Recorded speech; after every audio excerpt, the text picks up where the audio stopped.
ഇന്ന് നമ്മൾ 2010 പുറത്തിറങ്ങിയ നൗക ഡൂബി എന്ന ബംഗാളി സിനിമയെക്കുറിച്ചിട്ടാണ് നോക്കാൻ പോകുന്നത്. പണ്ട് കാലങ്ങളിൽ വിവാഹം കഴിഞ്ഞ് പെൺകുട്ടി ഭർത്താവിന്റെ വീട്ടിൽ എത്തുന്നത് വരെ വരന് വധുവിന്റെ മുഖം കാണാൻ പറ്റില്ലായിരുന്നു. അതുപോലെ വധുവിന് വരന്റെ മുഖവും കാണാൻ കഴിയില്ല. അങ്ങനെ 1920 ഒരു കല്യാണം നടക്കുന്നു.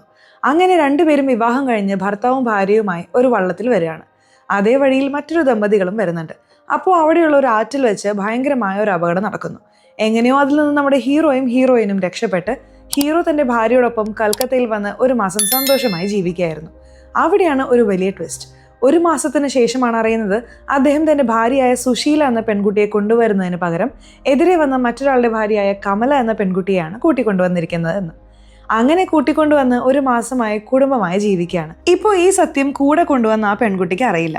അതിനുശേഷം അവിടെ എന്തൊക്കെ നാടകീയ സംഭവങ്ങളാണ് നടക്കുന്നത്, ഇപ്പോൾ ഹീറോയുടെ യഥാർത്ഥ ഭാര്യ എവിടെ പോയി, ഇതിനെല്ലാം മറികടന്ന് നമ്മുടെ ഹീറോ ഒരു പെൺകുട്ടിയെ പ്രണയിക്കുന്നുണ്ട്. ആ പെൺകുട്ടി ആരാണ് എന്നിങ്ങനെ പല ട്വിസ്റ്റുകളും മനോഹരമായ ഒരു പ്രണയവുമാണ് ഈ കഥയിൽ നമ്മൾ കാണാൻ പോകുന്നത്. ഇന്ത്യക്ക് സ്വാതന്ത്ര്യം ലഭിക്കുന്നതിന് മുൻപ് 1920 വെസ്റ്റ് ബംഗാളാണ് ഈ കഥ നടക്കുന്നത്. നേരത്തെ പറഞ്ഞതുപോലെ വിവാഹം കഴിയുന്നതുവരെ വരനും വധുവും പരസ്പരം മുഖം കാണില്ല. ഇപ്പോൾ കഥ ഹേമ എന്ന പെൺകുട്ടിയിൽ നിന്നാണ് തുടങ്ങുന്നത്. ഈ ഹേമ കൽക്കത്തയിലുള്ള ഒരു പണക്കാരായ വീട്ടിലെ പെൺകുട്ടിയാണ്. ഹേമയ്ക്ക് അമ്മയില്ല, ഒരു ചേട്ടനും അച്ഛനും മാത്രമേ ഉള്ളൂ. അവൾ ആ വീടിന്റെ ഓമനപുത്രിയാണ്. മാത്രമല്ല രവീന്ദ്രനാഥ ടാഗോറിന്റെ കവിതകളും കഥകളും ഒക്കെ അവൾ ധാരാളം വായിക്കും. അങ്ങനെ അവർ കോളേജിൽ പഠിക്കുന്ന സമയത്ത് ക്ലാസ്സിൽ പഠിക്കുന്ന രമേശ് എന്ന നമ്മുടെ നായകനുണ്ടല്ലോ, അവനുമായി പ്രണയത്തിലാവുന്നു. ഇപ്പോൾ പഠനമെല്ലാം കഴിഞ്ഞ് ഇവർ വീട്ടിലിരിക്കുമ്പോൾ വൈകാതെ തന്നെ നമ്മുടെ രമേശ് ഹേമയെ പെണ്ണ് ചോദിച്ചു വരുമെന്ന് ഹേമയ്ക്ക് വാക്ക് കൊടുത്തിട്ടുണ്ട്. ഇതാണ് നമ്മുടെ രമേശ്. ഇദ്ദേഹം വെസ്റ്റ് ബംഗാളിലെ മറ്റൊരു ഭാഗത്താണ് താമസിക്കുന്നത്. വലിയൊരു കവിയാകണമെന്ന് ആഗ്രഹിച്ച് ധാരാളം എഴുതുന്ന ഒരാൾ. തന്റെ കാമുകിയുടെ, അതായത് ഹീറോയിൻ ഹേമയുടെ ഫോട്ടോ ഫ്രെയിം ചെയ്ത് എഴുതുന്ന മേശപ്പുറത്ത് വെച്ചിട്ടുണ്ട്. ആ സമയത്താണ് നമ്മുടെ രമേശ് തന്റെ നാട്ടിലേക്ക് തിരിക്കുന്നത്.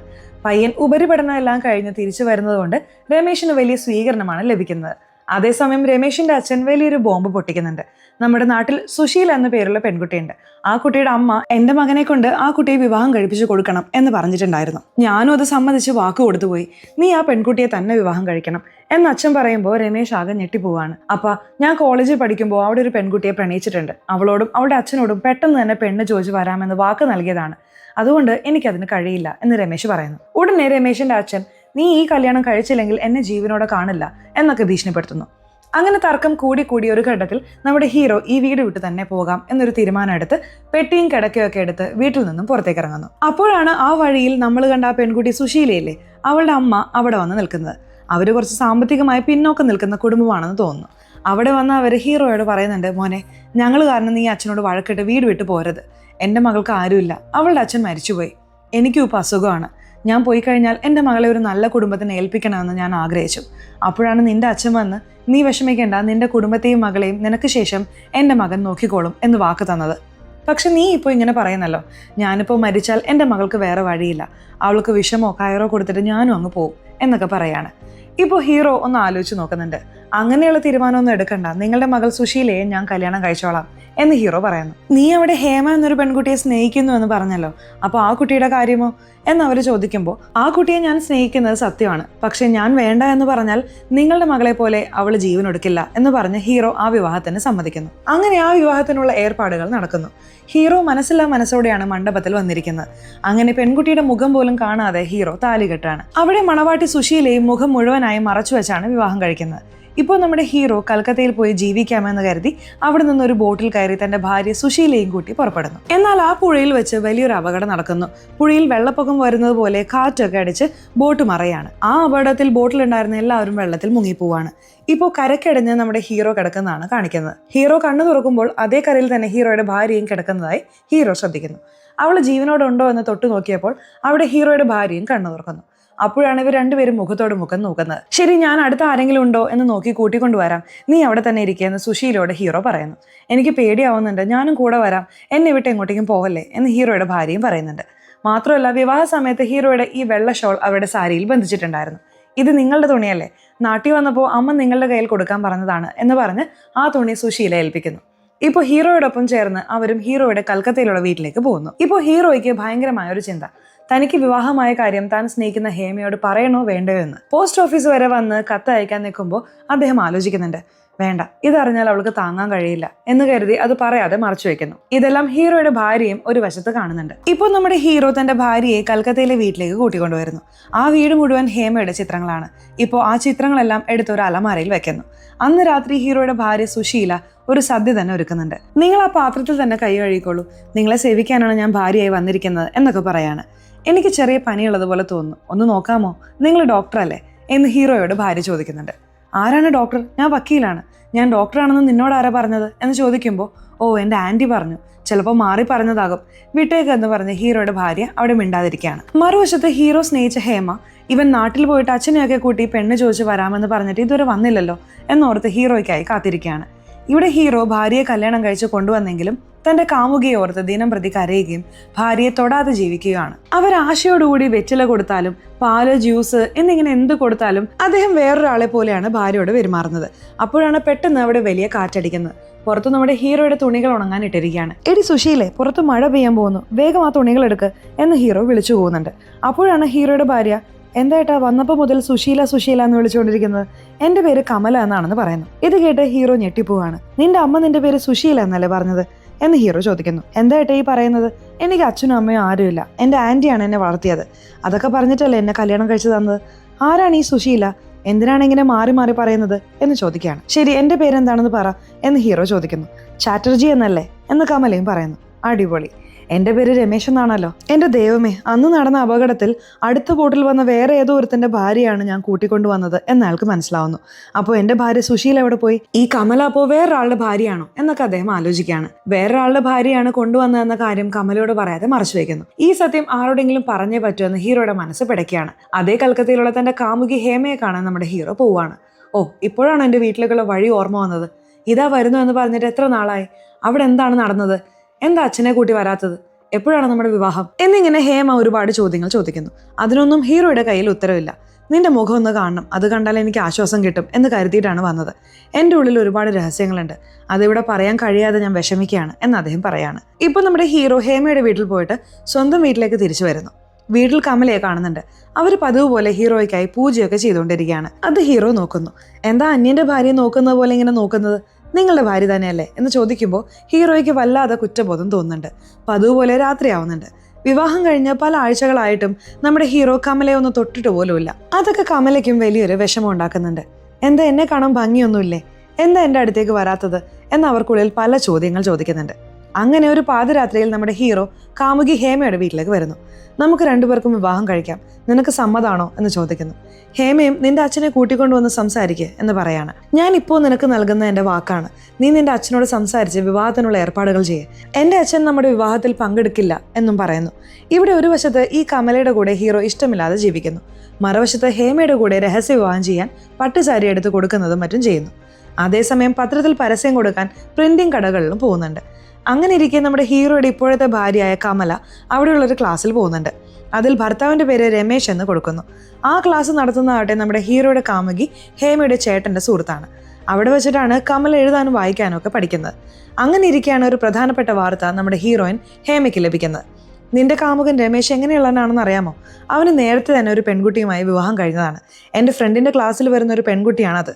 അവൻ്റെ വിവാഹം നിന്നോട് മറച്ചു വെച്ച് നിന്നെ രണ്ടാമത് വിവാഹം കഴിക്കാൻ നോക്കുകയാണ് എന്ന് വലിയൊരു സത്യം അവരറിയുന്നു. ഇത് കേട്ട് ഹേമ തകർന്നു പോകുന്നുണ്ട്. എന്നാലും അവർക്ക് വിശ്വസിക്കാൻ കഴിയുന്നില്ല.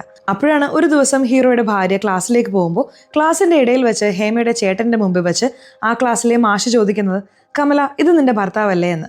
അവരും രമേശിൻ്റെ കാൽക്കൽ വീണ് അനുഗ്രഹം വാങ്ങി രമേശിൻ്റെ വീട്ടിലേക്ക് കയറി പോകുന്നത് ഹേമയുടെ ചേട്ടൻ കാണുന്നു. ഹേമയുടെ ചേട്ടൻ രമേശിനെ കാർക്കിച്ച് തുപ്പുന്നുണ്ട്. എൻ്റെ അനുജത്തെ പറ്റിക്കാൻ നോക്കുന്നോ? നിന്റെ ഭാര്യയുടെ കൂടെയല്ലേ നീ ജീവിക്കുന്നത് എന്ന് പറഞ്ഞ് അവിടെ നിന്നും പോവാണ്. പാവം രമേശ്, അദ്ദേഹം എന്ത് ചെയ്യും?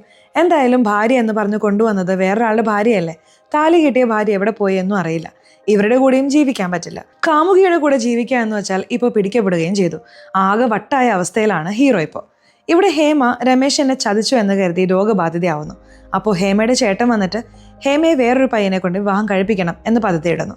ഇതെല്ലാം ശ്രദ്ധിക്കുന്ന ഹേമയുടെ അച്ഛൻ ഹേമയോട് ചോദിക്കുന്നുണ്ട്, നിന്റെ ചേട്ടൻ പറയുന്ന പയ്യനെ നിനക്ക് സമ്മതാണോ? നീ ആ രമേശിനെ പൂർണ്ണമായും മറന്നോ എന്ന്. എനിക്കൊന്നിനെയും മറക്കാൻ കഴിയുന്നില്ലപ്പാ. ഓരോ രാത്രിയും അവൻ്റെ ഓർമ്മയാണ്. അവൻ എങ്ങനെ എന്നെ ചതിച്ചു, എനിക്കൊന്നും മനസ്സിലാവുന്നില്ല എന്ന് പറഞ്ഞ് കരയാണ്. അങ്ങനെ മാസങ്ങൾ കടന്നു പോകുന്നു. ഇവിടെ രമേശും ഹേമയുടെ ഓർമ്മയിൽ കമലയുടെ കൂടെ ജീവിക്കുകയാണ്. കമലയ്ക്ക് ഇത്രയും മാസമായിട്ടും ഭർത്താവ് തന്റെ അടുത്ത് പോലും വരുന്നില്ലല്ലോ എന്ന് മനസ്സിൽ പല ചിന്തകളാണ്. ഹേമ കൽക്കത്തയിൽ തന്നെ നിന്നാൽ ശരിയാവില്ല എന്ന് കരുതി ഹേമയുടെ അച്ഛൻ അവളെയും കൂട്ടി കാശിയിലേക്ക് പോകുന്നു. അങ്ങനെ കാശിയിൽ വെച്ചൊരു ഡോക്ടറെ ഹേമ കാണുന്നുണ്ട്. ഹേമ വിഷമിച്ചിരിക്കുന്ന സമയത്ത് ആ ഡോക്ടർ ഹേമയ്ക്ക് കൗൺസിലിംഗ് കൊടുക്കാൻ തുടങ്ങുന്നു. ഒരു ദിവസം നമ്മുടെ ഹീറോ ജോലിക്ക് പോകാൻ ഇറങ്ങുമ്പോൾ തന്റെ ഭാര്യ കമലയ്ക്ക് ഭയങ്കര പനിയാണെന്ന് കാണുന്നു. 102 ഡിഗ്രി പനിയുണ്ട്. അദ്ദേഹം പേടിച്ചു പോവാണ്. അവിടെയുള്ള ജോലിക്കാരിയോട് ഞാൻ പോയി കഴിഞ്ഞാൽ സമയത്തിന് ഇവൾക്ക് ആഹാരം കൊടുക്കണമെന്ന് പറഞ്ഞ് മരുന്നൊക്കെ കൊടുത്തിട്ട് ഹീറോ ജോലിക്ക് പോകുന്നു. ഇപ്പോൾ അവർ കിടക്കുമ്പോൾ ജോലിക്കാരി ആഹാരം എടുത്ത് കൊണ്ടുവരുന്നുണ്ട്. താഴെ വീഴാതിരിക്കാൻ ഒരു പേപ്പർ വിരിക്കുന്നു. അപ്പോഴാണ് ആ പേപ്പറിൽ ഒരു വാർത്ത ഹീറോയിൻ ശ്രദ്ധിക്കുന്നത്. അതായത് നമ്മുടെ ഹീറോ ന്യൂസ് പേപ്പർ കമ്പനിയിൽ പോയിരുന്നല്ലോ, അത് ഈ പരസ്യം കൊടുക്കാനായിരുന്നു. ആ പരസ്യമാണ് ഇപ്പോൾ കമല കാണുന്നത്. ആ പരസ്യത്തിൽ എന്താണെന്ന് വെച്ചാൽ, എൻ്റെ പേര് രമേശ്, ഞാൻ കൽക്കത്തയിൽ ജീവിക്കുകയാണ്. എൻ്റെ ഭാര്യയുടെ പേര് സുശീല. എന്നാൽ ഒരു അപകടത്തിൽ കമല എന്ന പേരുള്ള ഒരു പെൺകുട്ടിയെ എൻ്റെ ഭാര്യയാണെന്ന് കരുതി ഞാൻ വീട്ടിൽ കൊണ്ടുവന്നു. ആ കമലയുടെ യഥാർത്ഥ ഭർത്താവിൻ്റെ പേര് ചാറ്റർജി എന്നാണ്. അദ്ദേഹം കാശിയിലുണ്ടെന്ന് ഞാൻ അറിഞ്ഞു. ഈ പരസ്യം കാണുന്നവർ കൽക്കത്തയിലുള്ള ഈ അഡ്രസ്സിൽ ബന്ധപ്പെടുക. ഇത് കണ്ടപ്പോഴാണ് കമലയ്ക്ക് മനസ്സിലാവുന്നത്, ഇത്രയും നാളും ഭർത്താവ് എന്ന് താൻ വിളിച്ചയാൾ തന്റെ ഭർത്താവല്ല, തന്നെ താലി കെട്ടിയ ഭർത്താവ് കാശിയിലുണ്ട് എന്ന്. ഇത്രയും വലിയ പാപം ചെയ്തു പോയല്ലോ എന്ന് കരുതി അവൾ പൊട്ടിക്കരയാണ്. ആ നിമിഷം തന്നെ ആ വീട് വിട്ട് കമല എങ്ങോട്ടേക്കോ പോകുന്നതായും കാണിക്കുന്നു. മറുവശത്ത് കാശിയിലുള്ള ഹീറോയുടെ കാമുകി പതുക്കെ പതുക്കെ ആ ഡോക്ടറുമായി അടുക്കാൻ തുടങ്ങുന്നു. നിങ്ങൾക്ക് എന്ത് പ്രശ്നമുണ്ടെങ്കിലും രാത്രിയാണെങ്കിൽ പോലും എന്നോട് പറയൂ, ഞാൻ വന്ന് സംസാരിക്കാം. നിങ്ങളെ ഞാൻ എങ്ങനെ വിളിക്കുമെന്ന് ചോദിക്കുമ്പോൾ എല്ലാവരും എന്നെ ഡോക്ടർ എന്നാണ് വിളിക്കുന്നത് എന്ന് പറയാണ്. ഓ, നിങ്ങൾക്ക് പേരില്ലേ എന്ന് ചോദിക്കുമ്പോൾ ഉണ്ട്, എൻ്റെ പേര് ചാറ്റർജി എന്ന് ആ ഡോക്ടർ പറയാണ്. ചുരുക്കത്തിൽ ഇപ്പോൾ ഹീറോയുടെ ഭാര്യയായിരുന്ന കമലയുടെ യഥാർത്ഥ ഭർത്താവാണ് ഈ ചാറ്റർജി. ഇവിടെ നമ്മുടെ ഹീറോ വീട്ടിൽ തിരിച്ചെത്താണ്. വീട്ടിൽ വന്ന് നോക്കുമ്പോൾ കമലയെ കാണാനില്ല. അപ്പോൾ അവിടെയുള്ള വേലക്കാരി വന്ന് കമല ന്യൂസ് പേപ്പർ വായിച്ചു, അവർക്ക് ചില സത്യങ്ങൾ മനസ്സിലായി, വീട് വിട്ടു പോയി എന്ന് പറയുന്നു. ഹീറോയ്ക്ക് എന്ത് ചെയ്യണമെന്ന് അറിയുന്നില്ല. വലിയ മാനസിക വിഷമത്തോടെ ഹീറോയും കാശിയിലേക്ക് പുറപ്പെടുന്നു. ഇപ്പോൾ നമ്മുടെ കമല അതേ കാശിയിലുള്ള ഒരു ക്ഷേത്രത്തിൽ വന്ന് ബോധം കെട്ട് വീഴാണ്. മറ്റൊരു വശത്ത് നമ്മുടെ ഹീറോയുടെ ലവർ ഹേമ ആ ഡോക്ടർ ചാറ്റർജിയുടെ കൂടെ കാശിയിലുള്ള ഒരു ഗുഹയിലേക്ക് പോവാണ്. ആ ഗുഹയ്ക്കുള്ളിൽ ഒരുമിച്ച് 6 അടി വെച്ചാൽ ആ വ്യക്തിയുമായി വിവാഹം നടക്കുമത്രേ. ഇങ്ങനെ സംസാരിച്ച് ഇവർക്കുള്ളിൽ ഒരു ധാരണയും പ്രണയവും പോലെ വരുന്നുണ്ട്. എന്നാൽ ചാറ്റർജിയുടെ മനസ്സിൽ വേറൊരു പെൺകുട്ടിയുണ്ട്. അതുകൊണ്ട് ആ 6 അടി വെക്കാൻ അദ്ദേഹം മടിക്കുകയാണ്. അതുപോലെ ഹേമയ്ക്കും ഹീറോയെ പൂർണ്ണമായി മറക്കാൻ കഴിയാത്തതുകൊണ്ട് അവരും മടിക്കുന്നുണ്ട്. ഹേമ ഡോക്ടർ ചാറ്റർജിയുമായുള്ള നല്ല സൗഹൃദം തുടരുന്നു. ഇപ്പോൾ നമ്മുടെ ഹീറോ കാശിയിൽ വന്നിട്ടുണ്ട്. കാശിയിൽ വെച്ച് ഒരു വയസ്സായ ഒരു അമ്മൂമ്മയെ കാണുന്നു. എന്നെ ഓർക്കുന്നുണ്ടോ? എൻ്റെ മകൾ സുശീലയല്ലേ നിനക്ക് കെട്ടിച്ചു തരാൻ പെണ്ണ് കാണാൻ വന്നത്? നിന്റെ ജീവിതം എങ്ങനെ പോകുമെന്ന് ഞാൻ കരുതിയില്ല എന്നവർ സംസാരിക്കുന്നു. അപ്പോഴാണ് ഹീറോ തന്റെ ഭാര്യ സുശീലയ്ക്ക് എന്ത് സംഭവിച്ചു എന്ന് ചോദിക്കുന്നത്. എന്താണ് നിങ്ങൾ ഒന്നും അറിയാത്തതുപോലെ ചോദിക്കുന്നത്? അന്ന് പുഴയിൽ നടന്ന അപകടത്തിൽ അവൾ അവിടെ വെച്ച് തന്നെ മരിച്ചില്ലേ? 2 ദിവസം കഴിഞ്ഞാണ് ബോഡി കിട്ടിയത്. വെറുതെ അവളെ നിനക്ക് കല്യാണം കഴിച്ചതാന്ന് നിന്റെ ജീവിതം കൂടി സങ്കടത്തിലാക്കി. എന്നോട് ക്ഷമിക്കണം. അതുകൊണ്ടാണ് ഞാൻ കാശിയും രാമേശ്വരവും ഒക്കെ അലയുന്നത് എന്ന് ആ അമ്മ പറയാണ്. ഇവിടെ ഈ കമലയുണ്ടല്ലോ, അവരിപ്പോ അവരുടെ യഥാർത്ഥ ഭർത്താവായ ചാറ്റർജിയുടെ വീട്ടിൽ തന്നെ എത്തുകയാണ്. എന്നാൽ ആ വീട്ടിൽ ഒരു ജോലിക്കാരിയായിട്ടാണ് നിൽക്കുന്നത്. ചാറ്റർജിക്ക് ഇത് താൻ താലി കെട്ടിയ ഭാര്യയാണെന്ന് അറിയില്ല. ചാറ്റർജി നടന്നു പോകുമ്പോൾ അദ്ദേഹത്തിന്റെ കാല് തൊട്ട് വണങ്ങുന്നതും ചാറ്റർജി സംസാരിക്കുന്നത് കമല ഒളിച്ചു നിന്ന് കേൾക്കുന്നതും ഒക്കെയായി പോവാണ്. അപ്പോഴാണ് ചാറ്റർജിയുടെ അടുത്ത് അദ്ദേഹത്തിന്റെ അമ്മ വരുന്നത്. മോനെ, ഞാനും ആശയോടുകൂടി 1 വർഷം മുമ്പ് കമല എന്നൊരു പെൺകുട്ടിയെ നിനക്ക് വിവാഹം ചെയ്തു തന്നു. പക്ഷെ ആ പെൺകുട്ടി അന്ന് പുഴയിൽ നടന്ന അപകടത്തിൽ ഒലിച്ചുപോയി. ഇനിയും നീ അവളെ ഓർത്ത് അവൾ വരുമെന്ന് കരുതിയിരിക്കുന്നതിൽ അർത്ഥമില്ല. ആ ഹേമയെ കാണാൻ നല്ല കുടുംബത്തിലെ കുട്ടിയെ പോലെയുണ്ട്. അവളെ നീ കല്യാണം കഴിച്ചാൽ നിന്റെ ജീവിതം മാറും എന്ന് അമ്മ ചാറ്റർജിയോട് പറയുന്നു. ഇതൊക്കെ കമല കേട്ട് കണ്ണു നിറയാണ്. ഇപ്പൊ നമ്മുടെ ഹേമ കാശിയിലെ ഗംഗാ നദിക്കരയിലൂടെ വരുമ്പോൾ അവിടെ ഒരാൾ ഇരിക്കുന്നത് കാണാണ്. ഡോക്ടർ ചാറ്റർജി ആണെന്ന് കരുതി നോക്കുമ്പോൾ അത് നമ്മുടെ ഹീറോയാണ്. അങ്ങനെ ഹീറോയെ കുറെ നാളുകൾക്ക് ശേഷം കാണുമ്പോൾ ഹേമയ്ക്കും ഒരു വിഷമം. ഇവിടെ വീട്ടിൽ ഡോക്ടർ ചാറ്റർജി ഉറങ്ങുമ്പോൾ കമൽ അദ്ദേഹത്തിന്റെ കണ്ണട എടുത്ത് മാറ്റി വെക്കുന്നു. പുസ്തകം മടക്കി വെക്കുന്നു, മുറി വൃത്തിയാക്കുന്നു, പൊതുപ്പിച്ചു കൊടുക്കുന്നു. അങ്ങനെ ഒരു വശത്ത് ചാറ്റർജിയെ കെയർ ചെയ്യുന്നു. ഒരു ദിവസം ഹേമയെ കാണാൻ ചാറ്റർജിയുടെ അമ്മ വരുന്നുണ്ട്.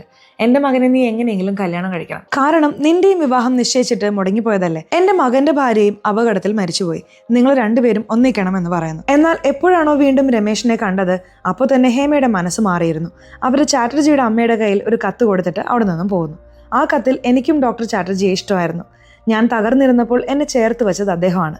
അദ്ദേഹത്തിന്റെ കൂടെ ജീവിക്കണമെന്ന് എനിക്ക് ആഗ്രഹമുണ്ടെങ്കിലും അത് ഈ ജന്മത്തിൽ നടക്കില്ല എന്ന് തോന്നുന്നു. അടുത്ത ജന്മം എന്നുണ്ടെങ്കിൽ അപ്പോൾ കാണാമെന്ന് പറഞ്ഞ് അവൾ അവിടെ നിന്നും പോകുന്നു.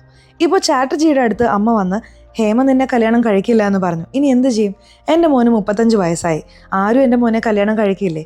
ഉണ്ടായിരുന്നൊരു ഭാര്യ കമലയും പോയല്ലോ എന്ന് പറഞ്ഞ് അമ്മ കരയാണ്. അപ്പോഴാണ് വീട്ടിലെ ജോലിക്കാരിയായ കമല സാരിത്തുമ്പിൽ എന്തോ മോഷിച്ചു കൊണ്ടുപോകുന്നു എന്ന് പറഞ്ഞ് മറ്റൊരു ജോലിക്കാരൻ വന്ന് പരാതി പറയുന്നത്. കമല അവിടെ നിന്ന് കരയാണ്. എന്താണ് നീ കൊണ്ടുപോകുന്നത്? ആ സാരിത്തുമ്പിലെ കെട്ടിൽ എന്താണുള്ളത് എന്ന് അമ്മ ഭീഷണിപ്പെടുത്താണ്. അവർ പേടിച്ച് ആ കെട്ട് അഴിച്ചു കാണിക്കുന്നു. അതിനുള്ളിൽ ഒരു ചെറിയ കടലാസ് കഷ്ണം. അത് വേറൊന്നുമല്ല, നമ്മുടെ ഹീറോ ന്യൂസ് പേപ്പറിൽ കൊടുത്ത പരസ്യമായിരുന്നു അത്. അപ്പോഴാണ് ചാറ്റർജിക്ക് മനസ്സിലാവുന്നത് ഇത്രയും നേരം ഇവിടെ ജോലിക്കാരിയായി നിന്നത് തന്റെ ഭാര്യ കമലയാണെന്ന്. അവിടെ വെച്ച് കമല ബോധം കെട്ട് വീഴാണ്. കട്ട് ചെയ്താൽ ഇപ്പോൾ ചാറ്റർജി രമേശിനെ വിളിച്ച് തന്റെ വീട്ടിലേക്ക് വരാൻ പറയുന്നു. കാണാതെ പോയ കമൽ എവിടെയുണ്ട് എന്ന് പറയാണ്. ഇപ്പോൾ രമേശ് വന്ന് കമലയെ കാണുന്നുണ്ട്. നിന്നെ ആദ്യമായി കാണുമ്പോൾ നീ ബോധം കെട്ട് കിടക്കുകയായിരുന്നു. ഇപ്പോൾ അവസാനമായി കാണാൻ വന്നപ്പോഴും നീ ബോധം കെട്ട് കിടക്കുന്നു. ഒരു നദി പോലെയാണ് നമ്മുടെ ജീവിതം. ഒരു മലയിൽ നിന്ന് തുടങ്ങി പല കയറ്റങ്ങളും ഇറക്കങ്ങളും കടന്ന് പല വീഴ്ചകളും ഉയർച്ചകളും കണ്ട് ഇപ്പോൾ ഒരിടത്ത് വന്ന് അടങ്ങി നിൽക്കുന്നു. അങ്ങനെ നിനക്കുള്ള ലക്ഷ്യസ്ഥാനം നീ കണ്ടെത്തി. അതോർത്ത് ഞാൻ സന്തോഷിക്കുന്നുണ്ട്. നിന്നെ ഈ സ്ഥലത്ത് എത്തിക്കണമെന്ന് കരുതിയിട്ടാണ് ഞാൻ നിന്റെ അടുത്ത് വരാതിരുന്നതും നിന്നെ തൊടാതിരുന്നതും എന്ന് രമേശ് പറയാണ്. അത് കേട്ട് കമലയുടെ കണ്ണു നിറയുന്നു. അവര് രമേശിനെ കൈകൂപ്പി തൊഴുകയാണ്. നിങ്ങളും ഇതിനുശേഷം സന്തോഷമായിരിക്കണം എന്നവർ പറയുന്നു. ഇപ്പോൾ രമേശ് അവിടെ നിന്നും മെല്ലെ ഇറങ്ങാണ്. അപ്പോൾ ചാറ്റർജി വന്നിട്ട് ഹേമയ്ക്കും എനിക്കും നടക്കാനിരുന്ന വിവാഹം വേണ്ടെന്ന് വെച്ചിട്ട് അവൾ പോയി. അവൾ ഇന്നും നിന്നെ മറന്നിട്ടില്ല രമേശ് എന്ന് പറയാണ്. അപ്പോഴാണ് രമേശും ഹേമയെ വന്ന് കാണുന്നത്. അവിടെ ഹേമ ഇപ്പോൾ രമേശിനായി കാത്തിരിക്കുകയാണ്. അങ്ങനെ രമേശിന്റെ ജീവിതവും ഒരു നദി പോലെ എവിടെയോ തുടങ്ങി. ആദ്യം തന്നെ ഹേമയെ വിവാഹം കഴിക്കാമായിരുന്നു. പക്ഷെ അത് നടന്നില്ല. വേറൊരു വിവാഹം, അതിൽ ആ പെൺകുട്ടി മരിക്കുന്നു, വേറൊരു പെൺകുട്ടി മാറുന്നു, ആ പെൺകുട്ടിക്ക് വേറെ ജീവിതം ഉണ്ടാക്കി കൊടുത്തിട്ട് അവസാനം ഈ നദി ഹേമയുടെ അടുത്തേക്ക് തന്നെ വന്നു ചേരുന്നതായും ഹേമ രമേശിനെ സ്വീകരിക്കുന്നതായും രമേശ് ഹേമയോടൊപ്പം ജീവിക്കുന്നതായും കമല ചാറ്റർജിയോടൊപ്പം ജീവിക്കുന്നതായും കാണിച്ച് ഈ കഥ അവസാനിക്കുന്നു. നമ്മുടെ രവീന്ദ്രനാഥ ടാഗോർ എഴുതിയ ഒരു കഥയാണ് സിനിമയായി എടുത്തിരിക്കുന്നത്. സോ ഈ കഥ എങ്ങനെയുണ്ടായിരുന്നു എന്ന് താഴെ കമന്റിൽ പറയണേ. അതുപോലെ ചാനൽ ഇതുവരെ സബ്സ്ക്രൈബ് ചെയ്തിട്ടില്ലെങ്കിൽ ചാനൽ ഒന്ന് സബ്സ്ക്രൈബ് ചെയ്ത് ഈ വീഡിയോ ഇഷ്ടപ്പെട്ടാൽ തീർച്ചയായിട്ടും ഒരു ലൈക്ക് കൂടി തരാൻ മറക്കല്ലേ. സോ ഇനി അടുത്തൊരു വീഡിയോയിൽ കാണുന്നവരെ ബൈ.